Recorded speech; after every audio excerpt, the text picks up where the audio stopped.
విఘ్నము అన్నప్పుడు మీరు ఒకటి గమనించాలి, ఒక్కొక్క దేవాలయంలో రెండు విఘ్నేశ్వర మూర్తులు ఉంటాయి. ఇద్దరెందుకు అంటే, ఒకడు విఘ్న కారకుడు, ఒకడు విఘ్న నాశకుడు.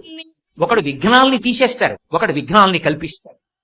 అదేమిటండి విఘ్నాలు కల్పించడం ఏమిటండి? కల్పించడానికి కూడా విఘ్నాధిపతి ఉండాలా? అంటే మీరు ఒక్కటి బాగా జ్ఞాపకం పెట్టుకోండి, పరమ ప్రమాదకరమైనటువంటి విషయం ఒకటి ఉన్నది.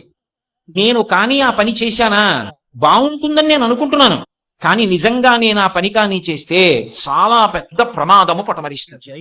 నేను ఏదో మాట్లాడుతూ ఎవరితోనో అక్కడ ఉన్నటువంటి మాత్ర ఏదో తీసుకుని రాత్రి ఆ మాత్ర వేసుకుని పడుకోవాలని ఆ మాత్ర చేతిలో వేసుకుని నోట్లో వేసుకుందామని ఇలా అన్నాను.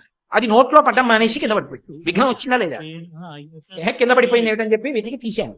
తీసి ఇలా చూడటంలో ఇదేమిటి, ఇది నేను వేసుకునే మాత్ర కాదే రోజు అని చూశాను.